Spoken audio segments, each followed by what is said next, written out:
A very good morning to all of you and this is your प्यार सा channel love you chemistry and myself R K Rajput. So guys, हमने पिछले lecture में reactions of ether पढ़ा था। आज हम पढ़ने वाले रिएक्शंस ऑफ साइक्लिक ईथर। और मैं फिर से कहना चाहता हूं, अगर आप में से अभी तक किसी ने चैनल को सब्सक्राइब नहीं किया है, कोई यहाँ पे नया है, तो प्लीज चैनल को पहले सब्सक्राइब कर लीजिए, बेल आइकन को प्रेस कर लीजिए, और जिससे कि आपको आगे आने वाले सभी वीडियोज का नोटिफिकेशन मिलता रहे, ठीक है ना। और प्लीज चैनल को ज्यादा से ज्यादा शेयर कीजिए, लाइक कीजिए, जिससे कि हमें मोटिवेशन मिले और हम आगे नए नए अच्छे लेक्चर्स यहाँ पे लेके आए। तो आज हम पढ़ने वाले हैं केमिस्ट्री ऑफ इपोक्साइड्स और you can say cyclic ethers.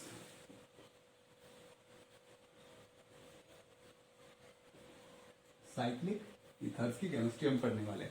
तो साइक्लिक ईथर जनरली क्या होते हैं? साइक्लिक कंपाउंड होते हैं। उनमें एक कार्बन की जगह जो रिंग होती है, उसमें एक कार्बन की जगह ऑक्सीजन प्रेजेंट होता है। इन्हें हम बोलते हैं साइक्लिक ईथर्स।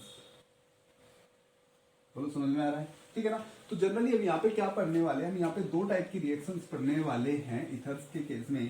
तो फर्स्ट हम पढ़ने वाले हैं ring formation. Ring formation means formation of ether पढ़ने वाले हैं सबसे पहले हम, और फिर पढ़ने वाले हैं हम रिंग ब्रेकिंग या रिंग ओपनिंग। जो आपका साइक्लिक रिंग होगा उसे ओपन कैसे करते हैं, और दोनों रिएक्शंस काफी इंपॉर्टेंट होती है। सबसे पहले हम इस साइक्लिक ईथर को फॉर्म करेंगे, यानी कि उसमें आपको रिंग बनाएंगे, रिंग का फॉर्मेशन करेंगे, और फिर हम रिंग का क्या पढ़ेंगे? ओपनिंग पढ़ेंगे। बोलो, समझ में आ रहा है? चलो, जैसे कि मैं एक क्वेश्चन देख लेता हूं। क्वेश्चन कुछ इस टाइप से है, CH2 Br CH2 CH2 CH2 OH। यहाँ पे ऐसे दिया हुआ है और यहाँ पे दिया हुआ है एक बेस। ध्यान से देख लेना जी, यहाँ पे एक बेस दिया हुआ है। तो देखो, मैंने आपको बताया था कि जो एसिड बेस रिएक्शन होती है, सबसे पहला लेक्चर हमने जीओसी में पहले सबसे पहला रिएक्शन जो मैकेनिज्म में पढ़ा था, वो हमने पढ़ा था एसिड बेस रिएक्शन। तो एसिड बेस रिएक्शन जो होती है वो सबसे फास्ट रिएक्शन होती है। तो जो एसिड बेस रिएक्शन अगर कहीं पे भी हो रही हो तो वो सबसे पहले होती है। इंट्रामोलिकुलर रिएक्शन से भी सबसे पहले क्या होती है? Acid base reaction. तो यहाँ पे आपको एक बेस दिख रहा है और इधर आपको एक एसिडिक एच दिख रहा है। तो सबसे पहले क्या होगा? ये NaOH क्या करेगा? इस एसिडिक एच को यहां से इस एच को एब्स्ट्रैक्ट कर लेगा और बना क्या लेगा जी? कुछ ऐसा बनेगा, CH2 Br CH2 CH2 CH2O minus, कुछ ऐसा बनेगा। अब जैसी एसिड बेस रिएक्शन हो जाएगी, उससे बाद में आपको यहाँ पे पॉसिबिलिटी दिख रही है एक इंट्रामोलिकुलर रिएक्शन की। देखो, यहाँ पे ये आपकी न्यूक्लियोफिलिक साइट है और यहाँ पे इलेक्ट्रोफिलिक साइट है। यहाँ पे देखो, अगर मैं इस पे इसका अटैक करवा दूं तो यहाँ से Br बाहर निकल जाएगा। तो होगा क्या? ये O माइनस यहाँ पे अटैक करेगा और ये Br बाहर निकल जाएगा। तो बनेगा क्या? यहाँ पे देखो, अब एक रिंग का फॉर्मेशन होगा जिसमें 1 2 3 4 5 मेंबर रिंग बनेगी। मैं पहले एक बार कंपाउंड को ऐसे ही बना देता हूँ एज इट इज, जिससे कि आपको आसानी होगी। इससे आके यहाँ से जुड़ जाएगा, कुछ ऐसे बनेगा। अगर नंबरिंग कर लूँ यहाँ पे तो 1 2 3 4 एंड 5, एक 5 मेंबर रिंग आप यहाँ पे बना दो, जिसमें एक ऑक्सीजन है और बाकी सब कार्बन है। अब इसे नंबरिंग दे दो 1 2 3 4 एंड 5, तो ये एक रिंग बन जाएगी। बोलो, समझ में आ रहा है? तो यहाँ पे एक इपोक्साइड रिंग का फॉर्मेशन हो जाता है। क्या हो जाता है? इपोक्साइड रिंग का फॉर्मेशन हो जाता है। तो ऐसे हम पढ़ेंगे इपोक्साइड रिंग का फॉर्मेशन। चलो और आगे चल लेते हैं। यहाँ पे दूसरा क्वेश्चन आपको लेके दिखा देता हूँ। CH2 Br, यहाँ पे CH2 CH2 CH2 CH2, और यहाँ पे मैं ले लेता हूँ OH, और एरो पे यहाँ पे मैं ले लेता हूँ बेस ले लेता हूँ। तो होगा क्या? सबसे पहले ये जो बेस होगा, ये यहाँ से इस हाइड्रोजन को एब्स्ट्रैक्ट करेगा, यहाँ पे O माइनस बनेगा। तो बनेगा कुछ ऐसे,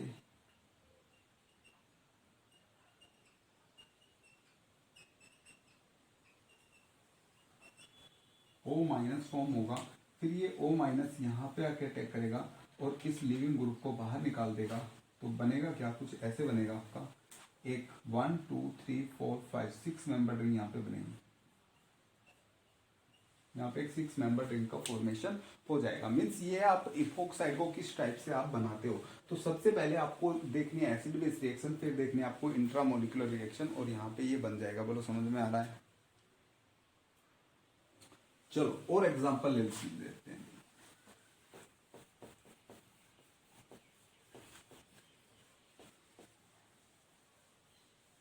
इज इट विजिबल और नॉट? या परफेक्ट। चलो इससे आगे देख लेते हैं। क्वेश्चन ले लेते हैं हम यहाँ पे। CH2 Br CH2 CH OH CH2 CH2 I। ये क्वेश्चन है हमारे पास, और यहाँ पे दिया हुआ है आपका बेस। तो आप सबसे पहले वही एसिड बेस रिएक्शन कराओगे, यहाँ से H+ ले लेगा, O- बना लेगा, तो बनेगा क्या? CH2 Br CH2 CH O- CH2 I, कुछ ऐसा बनेगा। बोलो समझ में आ रहा है? अब देखो, अब यहाँ पे दो पॉसिबिलिटी है, या तो ये यहाँ पे अटैक करे, ये भी आपको इलेक्ट्रोफिलिक साइड दिख रही है, Br बाहर निकल जाएगा, ये यहाँ पे अटैक करे, I बाहर निकल जाएगा। लेकिन अब यहाँ पे हम अटैक कहाँ कराएंगे? तो यहाँ पे देखते हैं हम लिविंग ग्रुप टेंडेंसी। तो इन दोनों में अगर बात करूं तो I अच्छा लिविंग ग्रुप होता है, क्योंकि I के ऊपर क्या होता है, I का साइज बड़ा होता है, Br का साइज छोटा होता है। जब यहाँ से बाहर निकलेगा तो माइनस चार्ज आएगा। यहाँ पे जो माइनस चार्ज होगा वो बड़े वॉल्यूम पे क्या होगा? डिस्ट्रीब्यूट होगा, बड़े सरफेस पे डिस्ट्रीब्यूट होगा, लेकिन यहाँ पे छोटे पे होगा। तो इसकी वजह से मैं क्या कहता हूँ, ये जो अटैक करता है, ये अटैक करेगा यहाँ पे, और I आपका बाहर निकल जाएगा। तो यहाँ पे होगा क्या? CH2 Br CH2 CH CH2 CH2, और यहां से एक इपोक्साइड रिंग का फॉर्मेशन हो जाएगा। क्या हो जाएगा? इपोक्साइड रिंग का फॉर्मेशन हो जाएगा। बोलो समझ में आ रहा है? समझ में आ रहा है? समझ में आ रहा है तो नोट कर लो, जिसे नोट कर लो। और क्वेश्चन देख लेते हैं।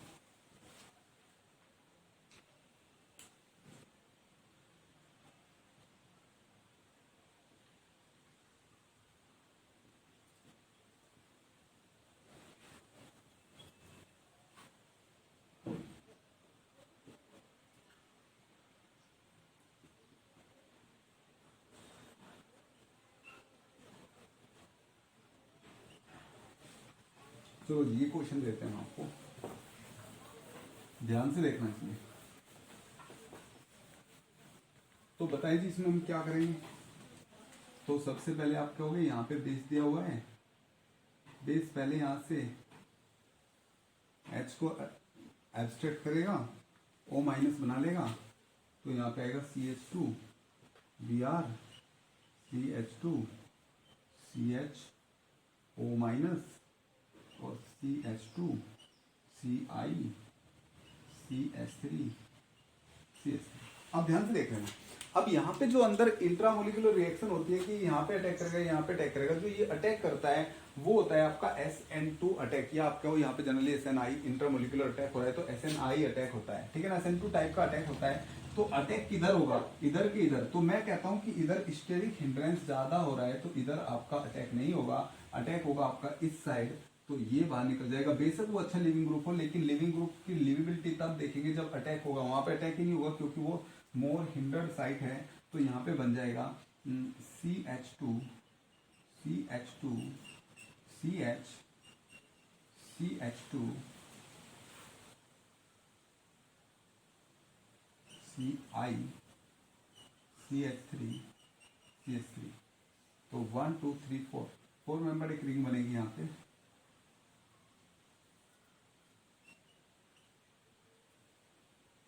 कुछ ऐसे।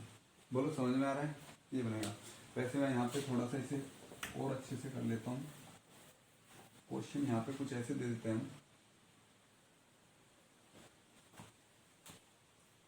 CI CH3 CH3 CH2 Br, ठीक है जी।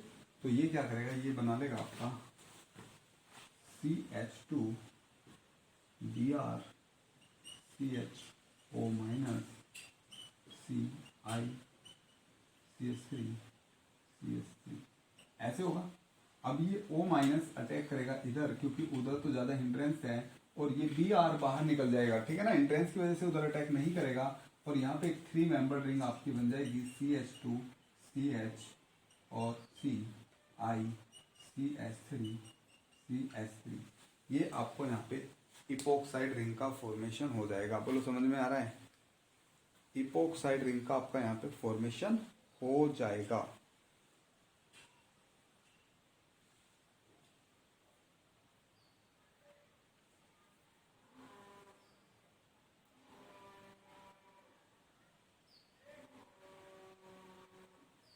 चलो और क्वेश्चन देख लेते हैं।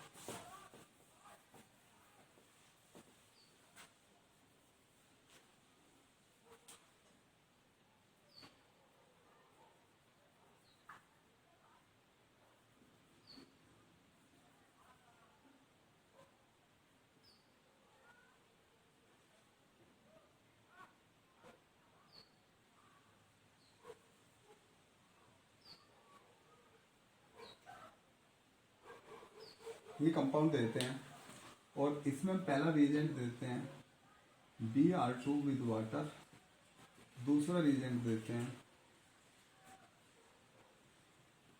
NaOH, दूसरा रिएजेंट देते हैं NaOH, ठीक है ना। तो ये हमारा क्वेश्चन है, ध्यान से देखो क्वेश्चन में होगा क्या। सबसे पहले आपको रिएजेंट दे रखा है Br2H2O, ये हमारा एडिशन रिएक्शन है, ये हमने पहले पढ़ रखा है। तो Br2H2O क्या करेगा, पहले यहाँ पे Br अटैक करेगा, और Br अटैक करके क्या बनाएगा, एक नॉन क्लासिकल कार्बोकेटाइन बनेगा। ये आपने पढ़ रखा है, अगर नहीं पढ़ा है तो अच्छे से जाके प्लीज पहले जाके एडिशन रिएक्शन देखो।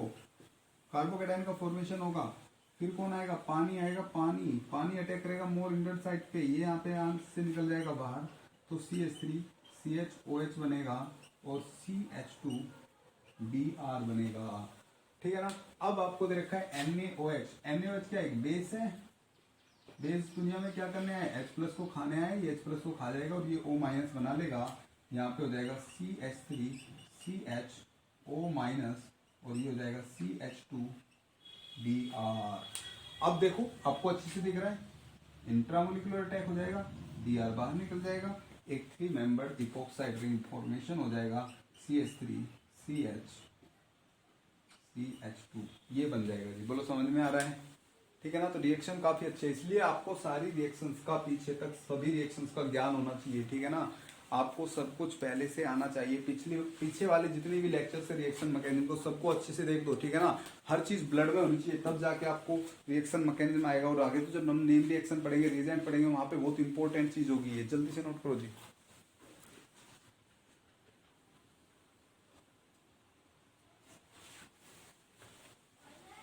ओके, तो हम नेक्स्ट क्वेश्चन देख लेते हैं, and next question is okay. तो हम नेक्स्ट रिएक्शन देखते हैं, ध्यान से देखना जी, बड़े ध्यान से देखना, आपका बेसिक क्लियर होना चाहिए। ये क्वेश्चन कुछ नहीं है, बहुत ही सिंपल से क्वेश्चन है, बस आपका बेसिक क्लियर होना चाहिए। ओके, क्वेश्चन है, ओके पहले इसमें एक चीज नोट कर लो ध्यान से,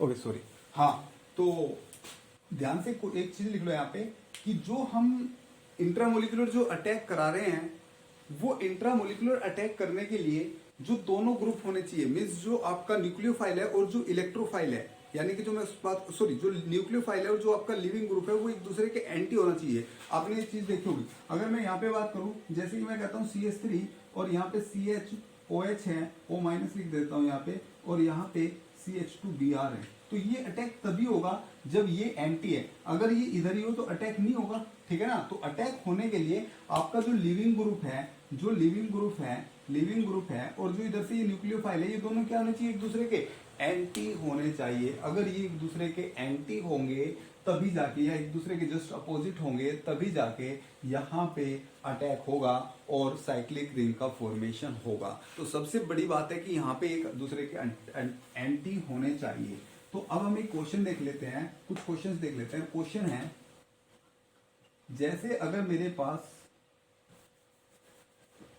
यहाँ पे एक साइड 6 मेंबर रिंग है और 6 मेंबर रिंग में यहाँ पे लगा है OH और यहाँ पे लगा है Br और यहाँ पे मैंने दे दिया NaOH।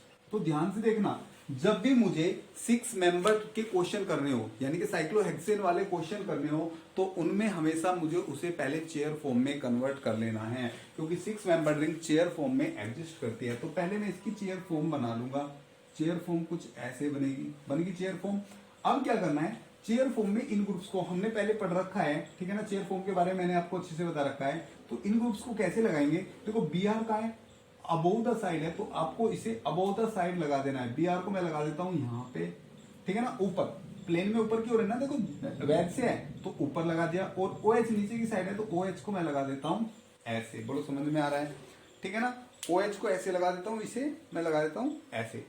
अब यहाँ पे ध्यान से देखो, अगर मैं लिविंग ग्रुप की बात करूं तो लिविंग ग्रुप ऐसे है तो उसका एंटी बॉन्डिंग कहीं पे ऐसे होगा और OH का माइनस यहाँ पे आएगा होगा, तो ये इसके एंटी नहीं है। ये दोनों एक दूसरे के, देखो ध्यान से सुन लेना फिर से, यहां पे अगर मैं इस कंफर्मेशन की बात करूं तो ये इसके यहां पे एंटी मतलब ये इसके एंटी बॉन्डिंग में इलेक्ट्रॉन नहीं दे पाएगा और यहाँ पे रिंग फॉर्मेशन नहीं हो पाएगा। लेकिन अगर मैं इसे ही कुछ इस टाइप से लिख लूंगा, देखो अच्छे से लिखना आना चाहिए हमें, अगर मैं इसे कुछ ऐसे लिख लूं, Br को लिख दू यहाँ पे, क्योंकि Br का है अबोव साइड है, ठीक है ना, ऊपर की साइड है, और जो आपका OH माइनस है वो नीचे की साइड है। OH नीचे की साइड में यहाँ पे लिख देता हूं, ठीक है ना। तो अब क्या होगा, अब यहाँ पे आप मुझे एक बात बताओ, क्या यहाँ पे आपका अटैक हो सकता है? बिल्कुल। अब यहाँ पे पहले H प्लस निकलेगा, O माइनस बनेगा, ये O माइनस इसके एंटी बॉन्डिंग में अटैक करेगा, Br को बाहर निकल देगा और बनेगा कुछ इस टाइप से, ऐसे रिंग बन जाएगा। अब इसे मुझे फिर से इसमें कन्वर्ट करना है तो आप एक 6 मेंबर रिंग बनाओ और ये ऊपर है तो ऊपर वाले को आप वैसे दिखा देते हो, इस टाइप से यहाँ पे एक रिंग फॉर्मेशन हो जाएगा। या आप ऐसे करना है आपको, इधर आप एक यहाँ पे रिंग फॉर्मेशन कर सकते हो। बोलो समझ में आ रहा है? चलो और देख लेते हैं, ठीक है, ये चीज आपको समझ में आई होगी। फिर से सुनो, पहले सबसे पहले मुझे एक इसकी चेयर फॉर्म बनानी है। चेयर फॉर्म पे मैं Br को यहाँ पे लगा देता हूं और OH को यहाँ पे लगा देता हूं, ठीक है ना, ऐसे। अब OH में से पहले H निकलेगा, यहाँ पे माइनस आएगा, ये इसकी एंटी बॉन्डिंग में इलेक्ट्रॉन डालेगा, ये बाहर निकालेगा, तो बनेगा क्या, यहाँ पे ऐसे एक रिंग फॉर्मेशन हो जाएगा। इसे हम ऐसे भी लिख सकते हैं, अबोव द प्लेन और यहाँ पे ऑक्सीजन, मीन्स ऐसे आपका क्या बन जाएगा, एक इपोक्साइड रिंग का फॉर्मेशन हो जाएगा। आई होप आपको समझ में आ रहा होगा। अगर मैं क्या करूं, ध्यान से देखना, अगर मैं क्या कर दूं, यहां पे इस OH को भी अबोव द प्लेन लगा दूं, तो अब देखो, अब दोनों एंटी नहीं है, अब दोनों एक साइड एक दूसरे की सिस है, यानी कि सिन साइड पे। अगर मैं इसका रिंग फॉर्मेशन करूंगा, यहाँ पे चेयर फॉर्म बनाऊंगा, तो OH कहां लगाए, ऊपर लगाए, Br भी कहां लगाए, ऊपर, तो दोनों क्या है, सेम साइड है, दोनों ऊपर ऊपर है, तो ये इसके एंटी बॉन्डिंग में इलेक्ट्रॉन नहीं दे पाएगा। तो इस केस में यहां पे आपका इपोक्साइड रिंग फॉर्मेशन नहीं होगा। तो सीधी सी बात ये है कि ये ग्रुप और ये ग्रुप दोनों एक दूसरे के एंटी होने चाहिए, बल्कि यहाँ पे एंटी नहीं है, दोनों ऊपर की साइड है, तो यहाँ पे ये रिंग फॉर्मेशन नहीं होगा। बोलो समझ में आ रहा है? यहाँ पे रिंग फॉर्मेशन नहीं होगा। चलो और क्वेश्चन देख लेते हैं। मैं जैसे देख लेता हूं, यहां पे ये लगा है OH और एक लगा है Cl और यहाँ पे लिखा है NaOH। तो जल्दी से बताओ आप क्या होगा? ठीक है, तो कुछ नहीं होगा। सबसे पहले ये दोनों एक दूसरे के एंटी है, बिल्कुल एंटी दिख रहे हैं मुझे, बहुत अच्छी बात है। तो एंटी है तो ये इस पे यहाँ पे अटैक करेगा और Cl को बाहर निकाल देगा, क्योंकि यहाँ पे डाउन द प्लेन है तो, और ये ऊपर की साइड है, ऊपर से आके अटैक करेगा आराम से और ये निकाल देगा बाहर। तो यहाँ पे क्या बनेगा, अबोव द प्लेन से ये अटैक कर रहा है। अटैक कहां से कर रहा है, अबोव द प्लेन अटैक कर रहा है, तो यहाँ पे एक रिंग फॉर्मेशन हो जाएगी, कैसी, अबोव द प्लेन। बोलो समझ में आ रहा है? अगर यहीं पे यही क्वेश्चन कुछ ऐसे होता तो अब यहाँ पे रिंग फॉर्मेशन नहीं होगा, क्योंकि ये एक दूसरे के सिस है या सिन है। बोलो समझ में आ रहा है? तो यहाँ पे एंटी अटैक नहीं हो, यहाँ पे अटैक नहीं होगा और रिंग फॉर्मेशन नहीं होगा, क्योंकि एक दूसरे के एंटी प्रेजेंट नहीं है। बोलो समझ में आ रहा है? कोई दिक्कत? तो आज हमने इस क्लास में अपना रिंग फॉर्मेशन पढ़ लिया है, ठीक है। रिंग को हम फॉर्म कैसे करेंगे वो हम पढ़ चुके हैं। अब हमें नेक्स्ट क्लास में क्या देखना है, नेक्स्ट क्लास में हम रिंग फॉर्मेशन हमने पढ़ा, रिंग ओपनिंग पढ़ लेंगे। रिंग ओपनिंग भी काफी अच्छा है। रिंग ओपनिंग दो कंडीशन में हो सकता है, एसिडिक कंडीशन में हो सकता है, बेसिक कंडीशन में हो सकता है। उन्हें अच्छे से हम पढ़ेंगे, आज भी हम करते हैं, लेकिन अभी मुझे कुछ काम है और क्लासेस वगैरह भी है, तो हम देखते हैं नेक्स्ट क्लासेस में इससे आगे। ओके, आई होप आप लोगों को समझ में आया होगा। किसी को अभी तक समझ में नहीं आया तो प्लीज कमेंट करें, ठीक है ना, बताइए प्रॉब्लम क्या है, तब हम आगे उसकी प्रॉब्लम का सोल्यूशन कर सकते हैं, ठीक है ना। और प्लीज चैनल को लाइक करो, शेयर करो और सब्सक्राइब करो। Bye bye, thanks for watching.